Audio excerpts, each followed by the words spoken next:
As expected, the House of Representatives was dismayed by the Senate's decision to archive the impeachment complaint against the Vice President. So, where do they go from there?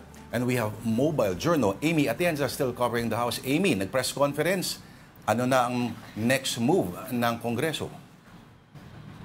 Yes, Lord Denise, nagkaroon nga ng press conference dito sa House of Representatives at kasama natin si Manila 3rd District Representative Joel Chua, pati na rin si Lanao del Sur 1st District Representative Zia Alonto Adyong, at kanina nga napag-usapan kung ano nga ba yung naging komento nila sa pag-archive, pati na rin dun sa atake ni Senator Amy Marcos nga sa House of Representatives kanina. At yun nga, nabanggit nila dito na tuloy-tuloy pa rin naman daw ang laban at actually hindi naman daw sila technically yung natalo dun sa pag-archive ng Senate sa impeachment case si Vice President Sara Duterte, kundi ang taong bayan daw. Kaya nga raw patuloy pa rin sila nalalaban. Wala pa daw concrete answer or direct answer tayo nakuha kung may plano na silang mag-reconvene or mag-file ulit sa February. Pero sabi nila, tuloy-tuloy pa rin naman daw ang magiging laban nila for truth and transparency and of course the accountability ng mga public officials. Naglabas na nga rin ng statement si House Speaker Ferdinand Martin G. Romualdez. At yun nga, paulit-ulit niya lang din ang mga sinasabi na hindi naman daw kasi naging unconstitutional yung pagproseso ng House of Representatives patungkol nga dito sa impeachment ni Vice President Sara Duterte. At yun nga, sabi niya, tuloy daw ang laban at ito daw yung paraan nila para nga daw mai-uphold yung accountability ng mga public officials ng ating bansa. Lord Denise? Amy, I just want to go back dun sa dun sa atake na binanggit mo, no? Kasi madami yung nakapansin na when it was time to vote, instead of explaining kung bakit nga ba sila, how they decided to vote yes or no, ayun nga, parang puro na-atake na ng atake yung House, ano? What did the two say about that?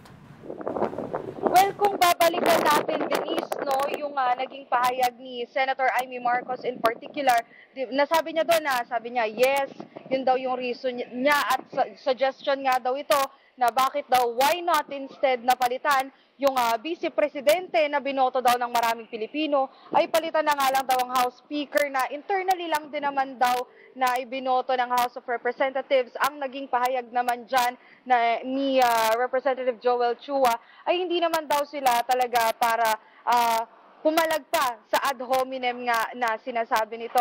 At yun nga, nabanggit din naman ni Representative Zia Alonto Adyong na irespeto lang din daw sana yung kanilang institusyon bilang Kamara dahil sa paningin niya, kung sino pa yung nagsabi nun, ay siya pa yung nagre-reflect ng mga ganong bagay. So yun yung naging mainit din dito talaga.